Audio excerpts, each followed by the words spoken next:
Again. So the second half of the lecture is going to be all about vibrational energy harvesting. And we'll start just going through the science and show how much energy is available. And then we'll go through the practicalities of trying to extract energy and particularly trying to generate electricity. So this is all about a mass in a spring. And Hooke's law, that many of you will have done probably at school, is that what you have is a mass m, it will have a spring constant, and there is a restoring force just from Newton's law, Newton's second law, that the force equals the mass times the acceleration. And we end up with a second order differential equation. So if we turn the acceleration into we take the second order derivative, so it's the second order of displacement with time, then it's solving this equation that becomes key. But in reality, we also put in the spring, and the spring is going to give us a restoring force as we move away from the center point. So we have to add in this spring constant k times the displacement x, and overall, this has to equal 0. Now, in solving this, the way that you do that is that you choose a solution, substitute it in, and check that it works.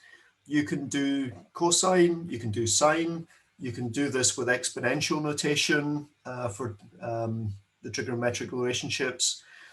But there are multiple solutions here. We're going to use a cos omega t. And of course, this derives then a natural frequency. Omega here is our angular frequency. Our natural frequency is going to be omega divided by 2 pi. And that's given by 1 over 2 pi and the square root of the spring constant divided by the mass. So you can just put this in here, and it's fairly easy to show what the natural frequency actually is. Now, what's going on is that as the spring gets to the point where it stops and changes direction, that's where you get maximum potential energy in the system. And the potential energy is given by a half times the spring constant times the displacement squared. As we go to the midpoint, you actually have the maximum velocity of the mass. Now, it will change directions as it goes up and down, but this point in the middle is where you get the maximum kinetic energy. Just the direction is going to be different, whether the mass goes up or down. That kinetic energy is a half times the mass times the velocity squared. So it's just the rate of change of displacement with time squared. Now let's give you some examples of real systems. So this is a good example in industrial settings. You have, it's actually a generator for an air compressor. But one of the things that they actually like to know about these things is have some electricity that can then be used in a pressure gauge to read out how much pressure is in the chamber. And there are commercial systems that take the vibrations from these, it's just piston engines. You can see the fuel up the top. And then with a compressor, being able to take the heat off, or take the vibrations off these and power the sensors to actually understand how much air you've been putting into the whole chamber, the storage tank. So you can see this is putting the accelerometer onto the first one is actually on the engine. Now, in fact, if you want to do this and you have a smartphone, you can actually download different applications because your smartphones have got silicon cantilever, mass in a spring accelerometers. And you can actually use your mobile phone, such as an iPhone or most of the other Android phones as well. That will give you an output from the accelerometers, and you can actually measure these things by yourself. So this is fairly easy to do now if you just find the right app on the internet. So you can see on the engine, in fact, you can see this is a probably an electrical engine, because it's got near enough 50 hertz in terms of the vibrational frequency, and it's got about 0.31 g. So g here is the acceleration due to gravity, 9.81 meters per second squared. If instead we put the accelerometer on the storage tank for the compressed air, you can see that the acceleration that's available is much lower, but there's a lot more resonant frequencies available. So this is going to be one of the issues when we look at vibrational harvesting. With a mass and a spring, you have two different approaches. You can be very efficient to get the energy out, but only if you're quite resonant with the frequency that you operate at. Or you can be very broadband, and but then your efficiency of removing the energy from the vibrations typically is much lower. So how do we remove the energy, and how do we build a vibrational energy harvester? Well, the first thing we want is our mass in a spring. Then we need a transducer that we can extract the energy out. Now, we'll talk a little bit later about how we make those transducers and the science behind how we can actually generate electricity from the kinetic energy and potential energy of this mass in a spring. Now, for those of you that understand Einstein's equivalence principle, of course, we have to have some stationary reference frame. Otherwise, there's no way we can actually extract energy out of this system. So the point about that is that if we can measure the inertia, then there's no way we can actually extract energy out of the system. So there's key things we have to define here from a stationary reference plane. We need to know the absolute motion of the whole energy harvester. And that's defined here as y, as a function of time t. We then also want to look at the displacement of this proof mass that controls the transducer that will actually extract the energy out. So because this frame has a spring going to the mass, these two are actually going to move. They will be correlated, but they're not going to have the same displacement. And it's the difference in the displacement between the proof mass and the frame that is going to allow us to give the transduction mechanism. We can basically damp or remove energy out the system and turn it into electricity. So the displacement of the mass from the frame, we're going to call Z, and that's going to have Z naught as the amplitude of that displacement, but small z is the overall, and this is going to be a sine or a cosine function, as our vibration is a sine or a cosine function. And then we also want to define from the absolute reference frame how much this proof mass moves, and we'll define that as x of a function of time, and that actually equals y, so the absolute motion of the frame, plus z, the absolute motion of the mass. So let's choose a cosine variation for the frame. So this you can think about if it's directly put on top of our vibrating system relative to the Earth, let's say, then this is the amount of energy that's available that we can actually extract. There'll be a conversion efficiency of how much we can take out and convert into electricity, but it's really the Y that is the energy that we can extract between the kinetic and the vibrational energy available from the vibrating system. So we end up with an additional term from the equation we had before. So we've still got our F equals ma at the start. This time we've got it as Z for the displacement of the proof mass.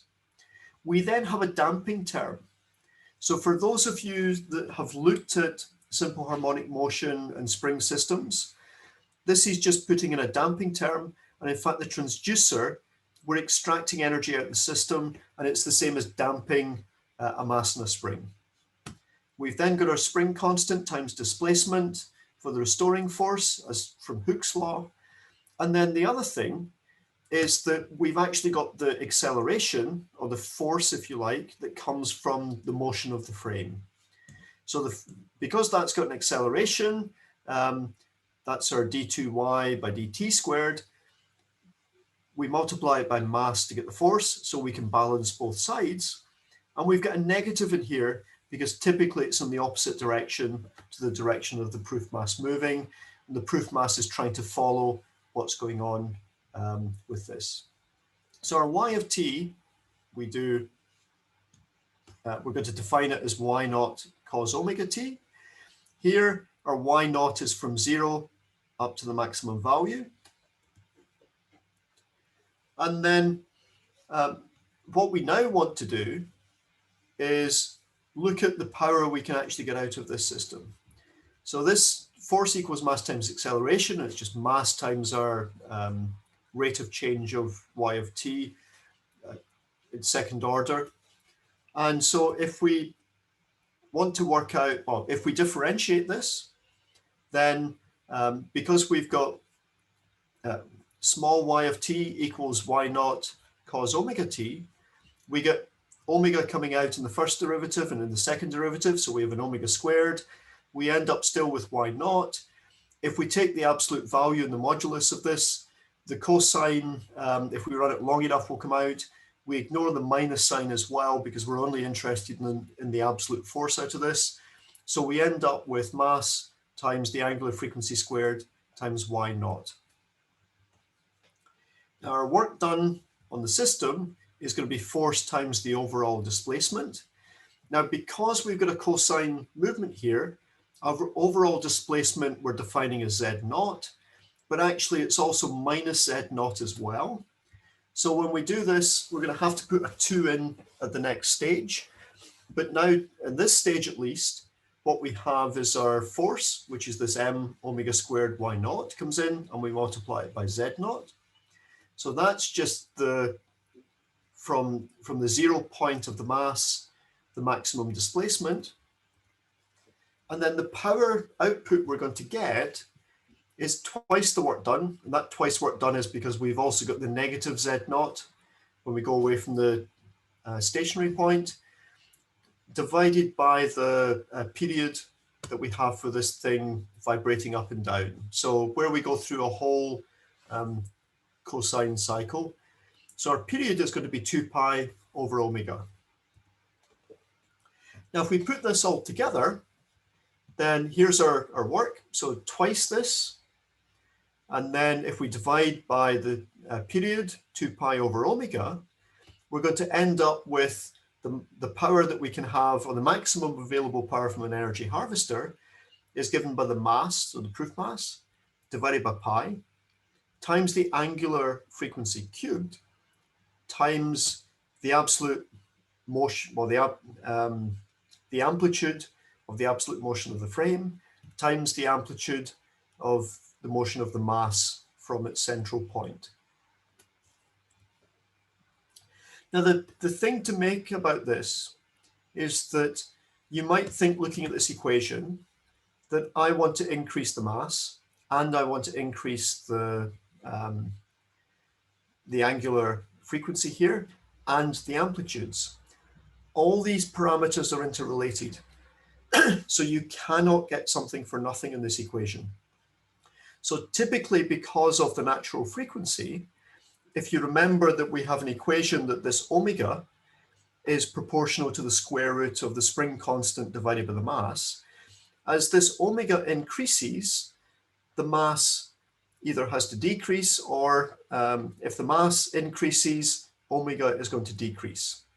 So that relationship limits how we can change the mass and the angular frequency separately, because the two are interrelated. Similarly, if we try and increase the angular frequencies, that has effects on the maximum amplitude of y naught and z naught that are available. So y naught might be a fixed parameter here, but as we change mass and omega, the z naught that we can actually do to extract will change. It's basically an impedance matching situation you have to think about. So the key thing is that the parameters in this equation are not independent. Hence, it's much harder to optimize this than the equation would at first sight suggest. So let's look at some real power spectra where you might want to use a vibrational energy harvester. So in fact, some of the research collaborators I've had, so Steve Beebe at the University of Southampton, but also at the University of Perugia, there they have databases that you can look up. So these are actually from Perugia. And if you look at Wise Power, you should be able to find a spin out from the University of Perugia that has a database that you can see these vibrational spectra. In this case, this is actually from one of the researchers' car. It's a Renault Clio, and also from a Boeing 737-600 aircraft. So these measurements were from the person's iPhone, and literally using an app with an accelerometer to actually get the vibrational amplitudes as a function of resonant frequency. So at first sight, it looks like you might expect more energy out of the car because there are higher values available. But when you start to think about this equation, you actually get a lot more energy coming out of the aircraft, because actually the maximum resonances here, whilst they're comparable, actually they're a touch lower, if they're about the same as the maximum in the car, because they're at much higher frequencies, this frequency squared term actually dominates. And so this is the aircraft available power from vibrations is much higher than you get from a car. Now that's ignoring the practicalities of extracting the energy at the particular frequencies, but at least just from a first principles, the aircraft has more power than the car. Okay, so how do we start extracting energy out of these systems?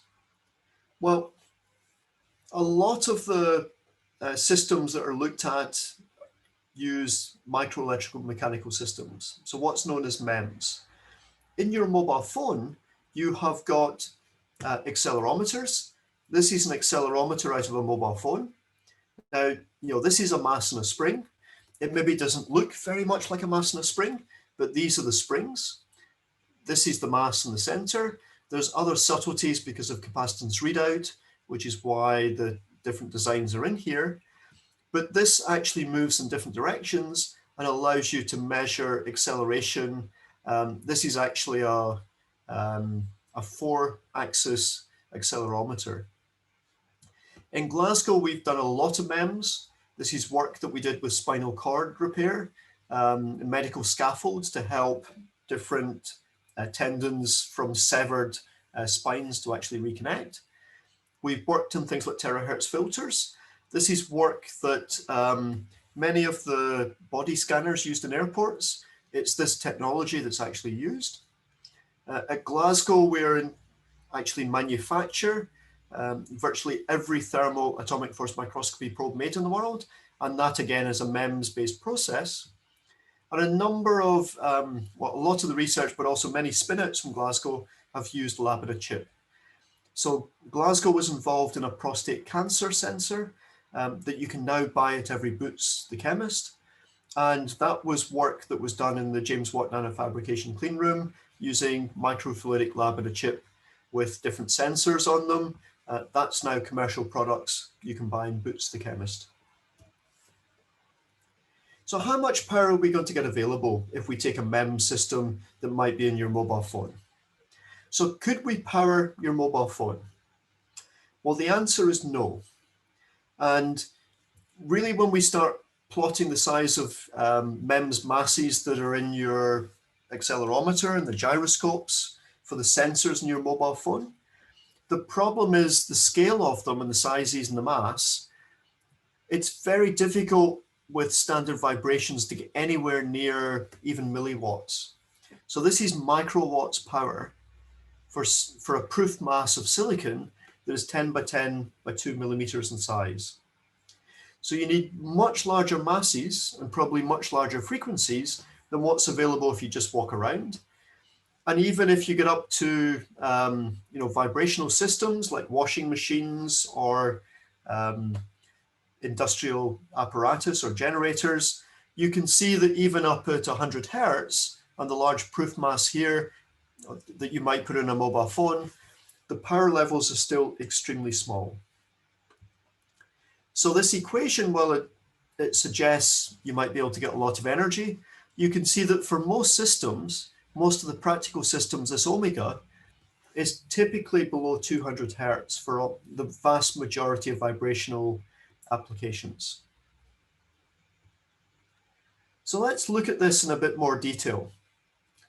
So here's the power in milliwatts on a log scale. There's what you need for a laptop. There's typically what you need for a mobile phone. Now, what a mobile phone uses changes depending on what you're doing, but the maximum power for broadcast in most mobile phones can still be up to 1 watt. So what we have is basically our equation that's plotted for 10 hertz and 1 hertz. And you can see the 2 lines that we basically have to have a pretty big volume. And this is, just to give you an idea of the sizes here, this is perpetuum system, and the proof mass is 15 cubic centimeters. And what it generates at 60 hertz is there. Now, that's way below what you need for a mobile phone, but it is sufficient power to actually at least put alarm signals through a mobile phone type transmitter or a Wi-Fi or Bluetooth times transmitter. So the way these systems typically work is that they will be vibrating, they will generate electricity, there will be some power conditioning, they'll power a battery, and then they'll save up enough energy that when they need to give an alarm signal back to a base station, they'll do that. Or they will provide an update signal periodically, but they won't continuously broadcast information. Now this is 60 hertz, and it's way below the 1 hertz to the 10 hertz from our equation. And this is because the transduction to extract the energy and convert that into electricity is way below 100%. So in fact, from this simple setup here with 60 hertz, we typically are talking about transduction efficiencies of taking the vibrational energy and converting them into electricity of about 0.1%. So it's relatively low, but it's free energy. And if you get the right vibrational energy harvesters for your application, these are fit and forget solutions that you don't have to charge the batteries, and they can survive for up to 10-year periods. So these are very cheap long-term solutions, but as you can see here, what you can really power are sensor nodes. So if you're looking for temperature sensors or vibrational sensors, pressure sensors, where vibrational energy harvesters have been used commercially, Seiko have a number of watches you can buy that use vibrational energy harvesters to charge up a battery simply by the movement of your arm and the watch being on your wrist. And then it's a quartz watch that uses that power to tell the time and give you the information. Okay, so we've spoken about extracting the vibrational energy from the mass and turning that into electricity. How do we do that? Well, there's a number of different approaches from the science that you can take. The first one is electromagnetic. So we actually put either a permanent magnet in place of the mass, or we put a wire coil onto the mass. We need a permanent magnet somewhere. So here, either the permanent magnet is going up and down, or the coil is going up and down. Typically for the microfabricated ones, the coil is on the proof mass. And so this is just the movement gives you the Faraday effect, and you generate electricity through the Faraday effect. The next one that's used, which is much more frequent in a lot of the MEMS energy harvesters, because it's much easier to make, is where you have these interdigitated fingers. So you have a stationary frame, and then you have the moving proof mass with the fingers. And as the distance between the fingers moves, you have a change in capacitance, and that gives you an electrostatic energy you can extract from the system. Now, the next one we'll look at is using a piezoelectric material. And lead zinc telluride, PZT, is one of the best piezoelectric materials. As you deform or you bend piezoelectric materials, charges in the lattice move and you get a voltage created. So this is, in some ways, it's a little bit like the Seebeck effect, but instead of a difference in temperature, it's a difference in position from bending or deforming the material. And you also get magneto-restrictive materials, and it's basically the same effect as the piezoelectric, but instead of a voltage being formed, you have a magnetic field being formed as you deform the material or you bend the material. So just before we have the final break, you can also start to look at in which direction with some of these miniature mass in a spring systems ends up being the best way of actually extracting the energy. And there's been a lot of research looking at how to design these and how you might actually maximize the output power.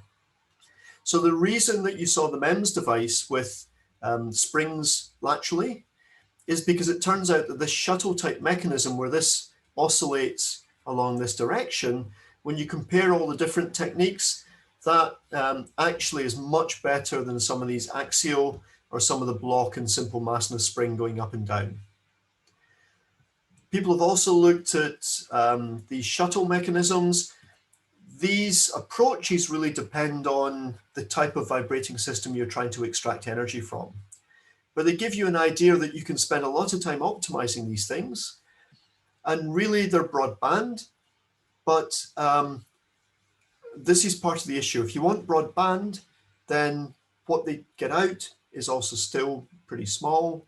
And as you can see here, even something at 0.1 of a cubic centimeter for a shuttle mechanism, at 100 hertz, you're starting to get to the sort of 4 or 5 milliwatt power levels that you could actually power a radio for communications. So this is a good point to stop. I'll stop the recording.